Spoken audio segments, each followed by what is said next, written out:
Part 1. The Lock. The day after my wife Margaret's funeral, the house felt louder than it ever had before. Not because of sound, because of silence. For 42 years, that house had never been empty. Margaret hummed while cooking, watered the roses every morning, and complained that I left my shoes in the hallway. Now the kitchen clock ticked so loudly it almost hurt my ears. I hadn't slept. The funeral flowers were still on the dining table, and her favorite cardigan still hung on the back of the chair.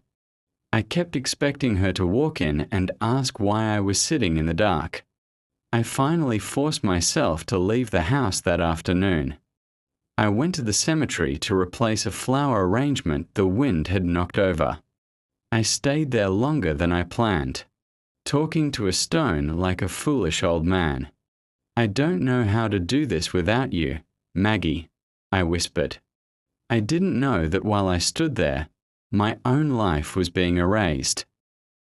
When I got back home, something felt wrong immediately. My key didn't work. I tried again. Nothing. I pushed the door harder. Locked. I stepped back and stared at it. Same door. Same porch. Same brass handle I'd polished every Sunday for 20 years. Then I noticed it. New lock. My hands started shaking. I knocked. "Daniel." I called. "Son." Footsteps came from inside. The door opened halfway, the chain still latched. My son stood there, and he didn't look sad. He looked uncomfortable. Behind him stood his wife, Karen, arms crossed, watching me like I was a stranger at the wrong address. "Dad," Daniel said quietly, "we were going to call you." "Why is my key not working?" I asked. Karen answered instead. "We changed the locks." For a second, I honestly thought I had misheard. "You, what?" Daniel avoided my eyes. "Dad, you shouldn't be living alone anymore. It's too much house. Too many stairs. We've been talking about this for months." "Talking about what?" My voice cracked. Karen stepped forward. "We found you a very nice place. A retirement community. They take good care of seniors." Seniors. I felt something inside my chest tighten. "This is my home," I said quietly. Karen shook her head. "It was your home. Now Daniel and I are moving in. It's more practical." I stared at my son, the boy I taught to ride a bicycle in the driveway, the boy whose nightmares I sat through at 3 a.m. "Daniel, you agreed to this." He swallowed but didn't answer. That was my answer. They handed me a small suitcase. Packed. My clothes. My medication. Nothing else. Not Margaret's photos. Not my tools. Not even my wedding ring box from the dresser. "You can't be serious." I whispered. Karen closed the door slightly. "The facility will pick you up tomorrow morning. You can stay at a motel tonight." Then the door shut, and I was standing on my own porch, homeless. The neighbor's curtains moved.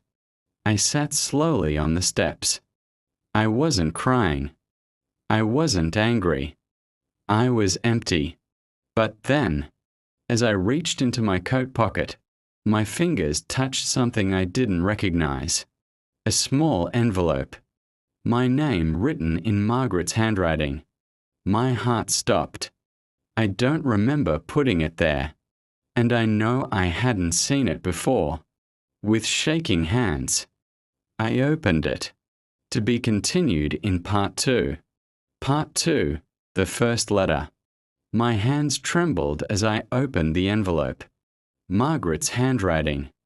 I would recognize it anywhere. Slightly slanted, careful, almost gentle. She always wrote my name the same way. For my Thomas. My chest tightened. Inside was a single folded sheet of paper and a tiny brass key taped to the corner. A key I had never seen before. I unfolded the letter slowly. Thomas, if you are reading this, then something has gone exactly the way I feared it might. My throat closed. You always trusted people too easily. That was one of the reasons I loved you, and one of the reasons I worried about you. I sank onto the porch step, reading every word like it was air. I know Daniel. He has your heart, but not your patience.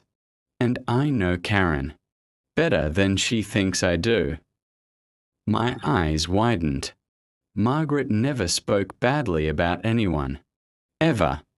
I prayed I was wrong, but if you're holding this letter, it means you're standing outside the house, and the locks have been changed. I looked back at the door behind me. My hands started shaking harder. How could she know? The letter continued. You are not helpless, Thomas, and you are not alone. I have been preparing for this for 3 years. 3 years. I could barely breathe. Inside the attic, under the loose floorboard beside the window, are 32 letters. Each one explains something. I never had the courage to tell you while I was alive. My heart pounded. 32 letters? The small key enclosed with this letter does not open the front door. I stared at the brass key in my palm. It opens the safety deposit box at First Heritage Bank. I froze. Bank. You must go there first. Not tomorrow. Not next week. Immediately.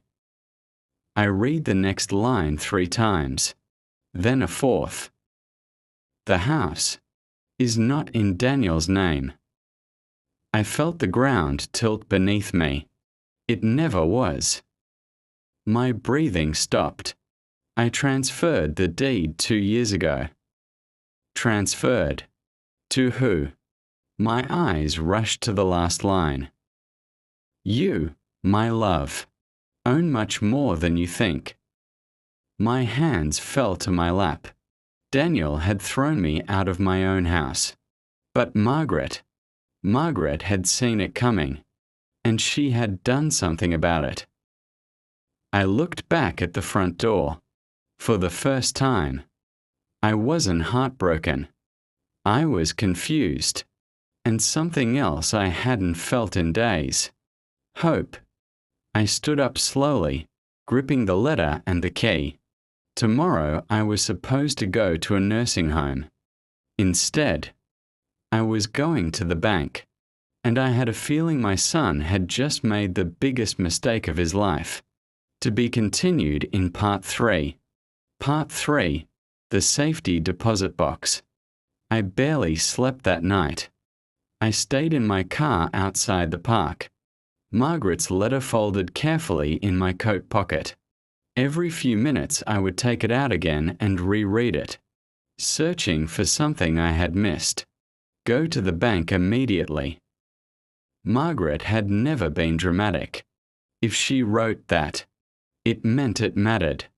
By 8:45 a.m., I was standing outside First Heritage Bank before it even opened.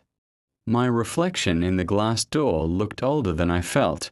Wrinkled coat, tired eyes, a man who had just been thrown out by his own son. The doors unlocked at 9 o'clock. Inside, the air smelled of polish and quiet money. A young teller smiled politely. Good morning, sir. How can I help you? My voice felt strange in my throat. I need to access a safety deposit box. She nodded. Name? Thomas Hale. She typed. Then she paused. Her expression changed. Not suspicious. not confused. Respectful. Mr. Hale. One moment, please. She stood up and disappeared into a back office. A minute later, a grey-haired manager in a suit walked out quickly, faster than someone his age normally would. Mr. Thomas Hale? He asked gently. Yes.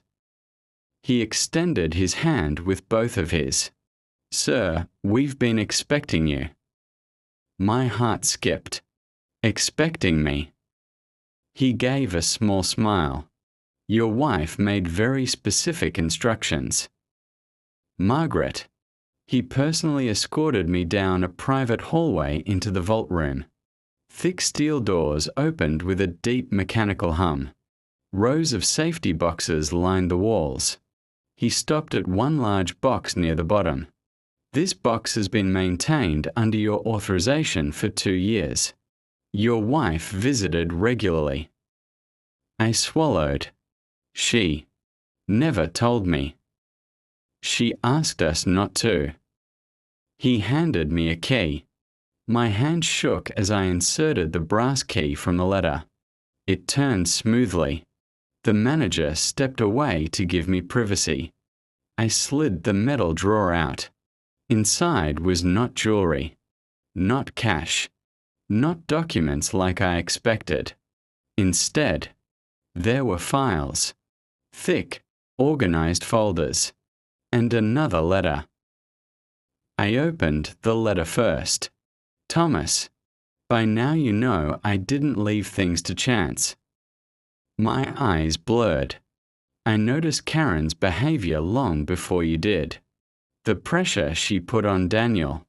The way she asked about the house, about your savings, about my health. I clenched my jaw. Karen had always been overly kind after Margaret got sick. Now it felt different, calculated. So I hired a private investigator. I froze. A private investigator? My hands quickly opened the first folder. Photographs slid out. Karen meeting with a real estate agent. Karen touring the house while I was at the hospital. Karen speaking to a lawyer. And then the last photo. Daniel signing papers. My stomach dropped. The manager looked back, concerned.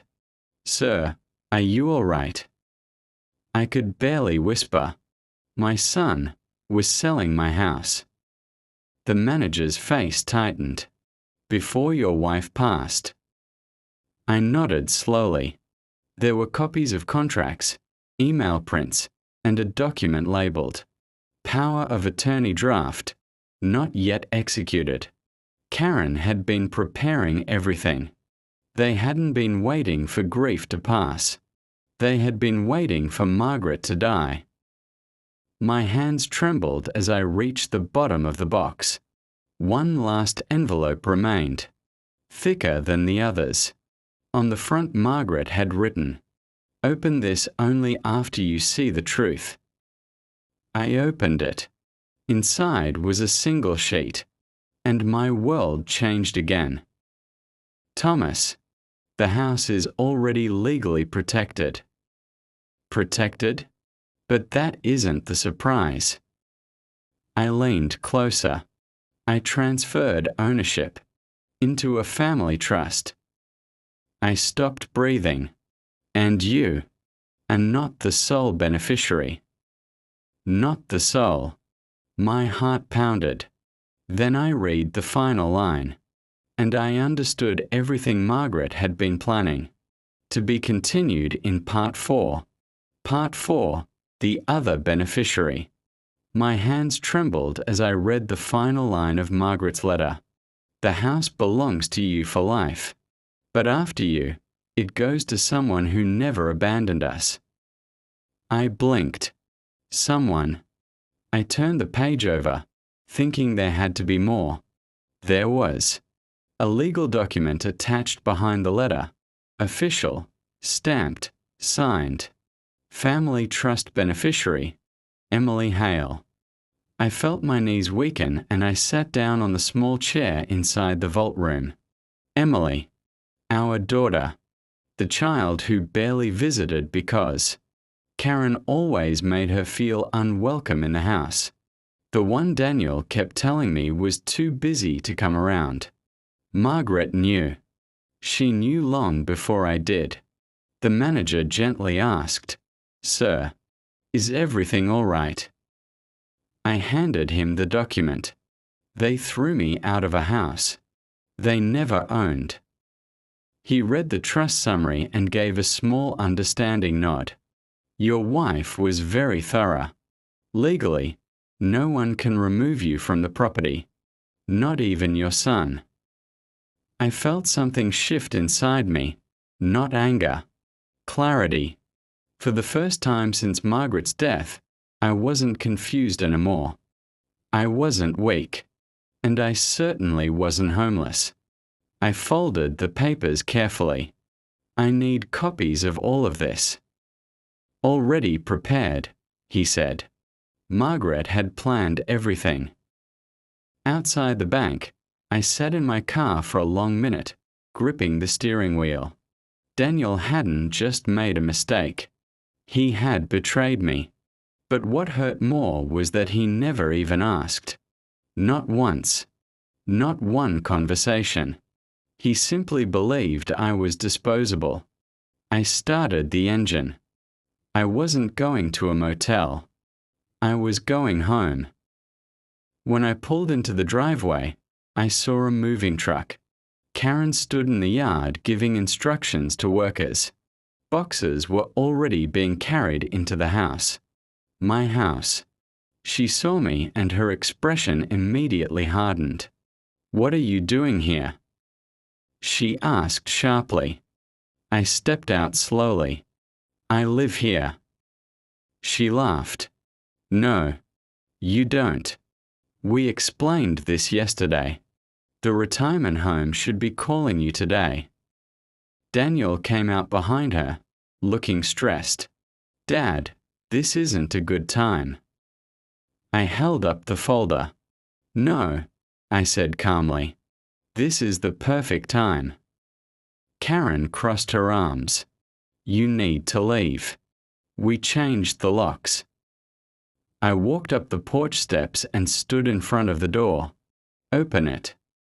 She scoffed. "Or what?" I handed Daniel the legal papers. He read the first page, then the second. His face turned pale. "Karen." His voice shook. "We don't own the house." Her smile disappeared. "What?" He flipped to the trust document. "It's Dad's. And after him. It goes to Emily." The silence was absolute. Karen grabbed the paper and scanned it frantically. "That's impossible." I looked at her steadily. "My wife knew exactly what you were planning." Daniel looked at me, not angry, not defensive, ashamed. "Dad, I didn't know." I answered quietly. "You didn't want to know." Karen's voice rose. "This is ridiculous. We already listed the property." "Which makes it fraud," I said calmly. Her face went white. "And you illegally evicted the legal resident," I continued. Daniel whispered, "We could get sued." I stepped forward. "No." They looked up.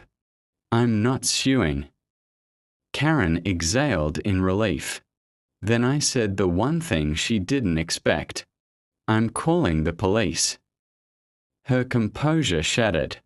Because Margaret hadn't just protected the house. She had given me back my dignity. And this time, I wasn't walking away. To be continued in Part 5. Part 5. The Police. Karen's confidence vanished the moment I took out my phone.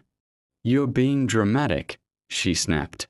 But her voice no longer had the same sharp edge. I calmly dialed. Daniel stepped toward me. "Dad, wait." We can talk about this. I shook my head. I tried to talk yesterday. The dispatcher answered, and I spoke clearly. Yes. I need an officer at my residence. I've been illegally locked out of my own home. Karen's face turned pale. You wouldn't actually. I ended the call and looked at her. I already did. The patrol car arrived 15 minutes later. The neighbors were already watching from behind curtains and porches. For years they had seen me mowing that lawn, fixing the fence, hanging Christmas lights. Now they watched as two officers walked up the driveway. Sir, what seems to be the issue? One officer asked. I handed him the folder Margaret had prepared. These documents show I am the legal resident and owner-occupant of this property. Yesterday, I was locked out and my belongings were removed without my consent. He reviewed the papers carefully. Then he looked at Daniel and Karen. Do you have proof of ownership? Karen tried to keep her voice steady. We are his family. We were just helping him transition to assisted living. The officer's expression didn't change. That's not how property law works. Daniel looked sick. I didn't know, he said quietly. The second officer tested the lock, then nodded to his partner. Sir, this is unlawful eviction. Karen's breathing became uneven. But we changed the locks. We live here.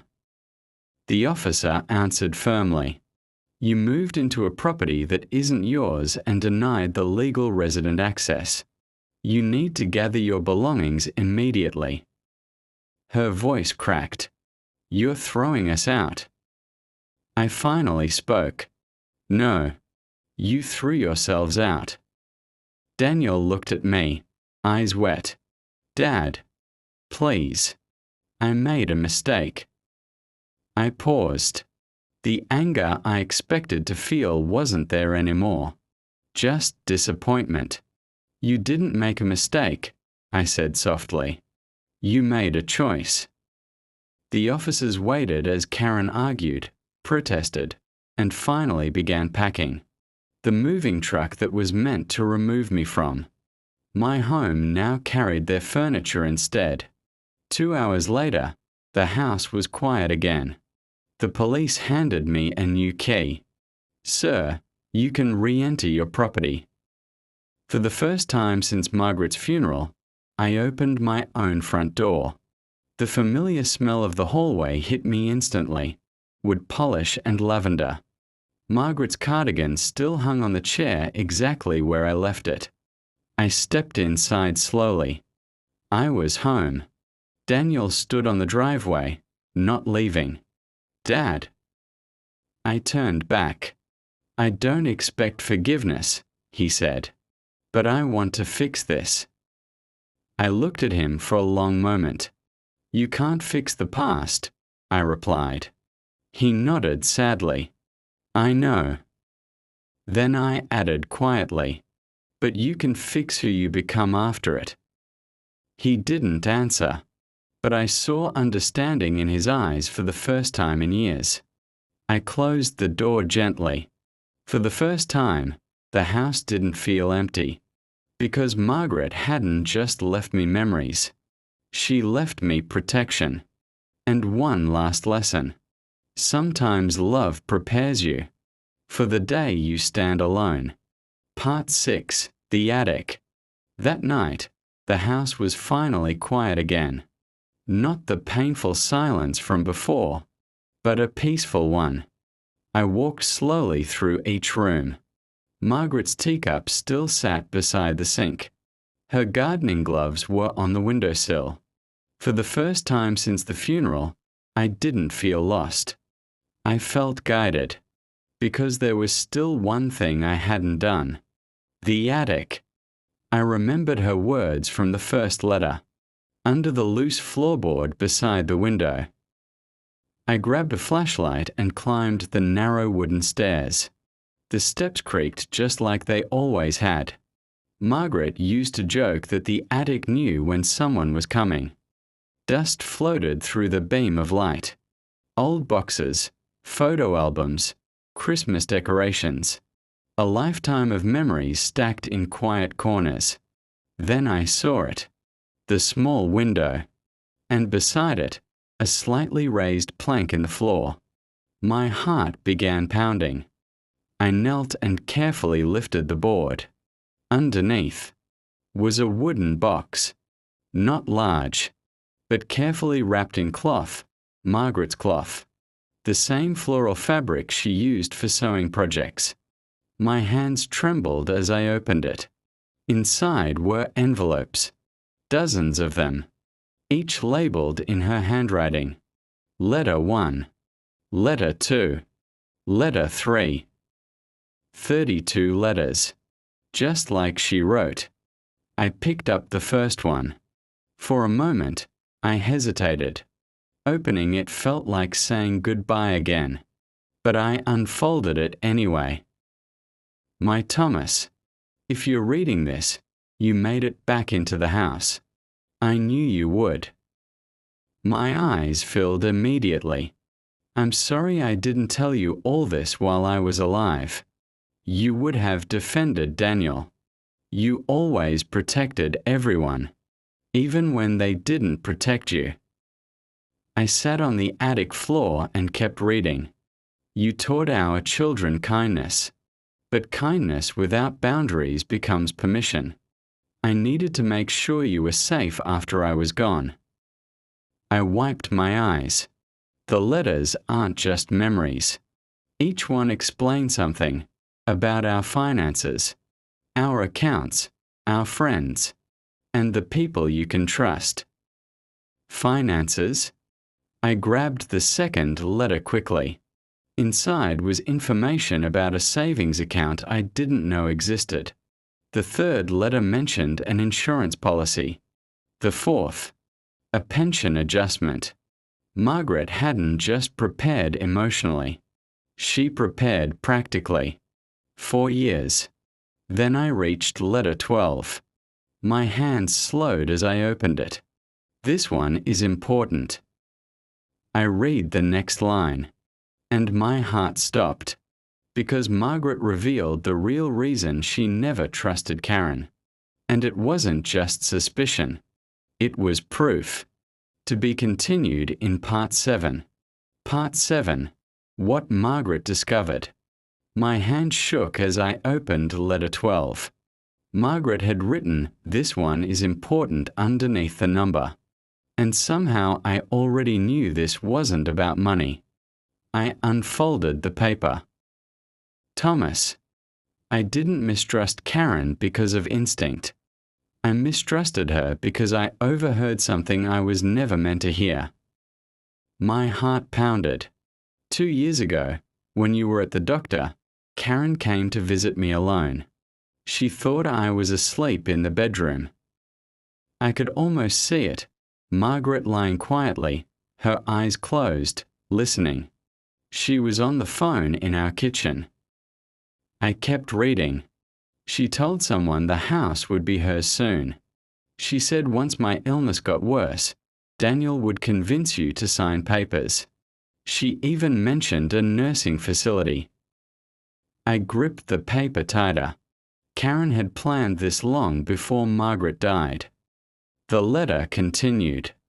I didn't confront her, not because I was afraid, but because I needed proof. Attached to the letter was a small plastic sleeve. Inside was a USB drive. I stared at it. A recording. I rushed downstairs, my hands trembling, and plugged it into the computer Margaret and I used to pay bills. A single audio file appeared. I hesitated only a second before pressing play. Static filled the speakers. Then a voice. Karen's voice. Clear. Once she passes, the house is basically ours. Daniel just needs power of attorney over his father. He'll sign. He trusts us. My stomach dropped. Another voice asked something quietly I couldn't hear. Karen answered, "He won't argue. He never stands up for himself." I couldn't breathe. The recording ended. The room was silent again. Margaret hadn't guessed. She had known. She left me evidence, not to hurt Daniel, but to protect me. I sat there for a long time staring at the screen. My wife had been fighting for me even while she was dying, and I never realized it. Then I opened letter 13. Thomas, you must not use this recording to punish Daniel. He wasn't the architect. He was the weak link. I swallowed hard. People are not only defined by their worst choice. Give him the chance to become the son you raised, but only after he learns the truth. I leaned back in the chair. Margaret didn't want revenge. She wanted understanding. Just then, there was a knock at the door. Not loud, not aggressive. I walked slowly to the entrance and opened it. Daniel stood there, alone. No Karen. His eyes were red. "Dad, I need to talk to you." And for the first time, I knew the truth was about to come out, to be continued. I opened the door and stepped aside. Daniel walked in slowly, almost carefully, like he didn't know if he still belonged there. The house looked different to him now, quieter, heavier, honest. He stood in the living room, staring at Margaret's photograph above the fireplace. "I couldn't sleep," he said quietly.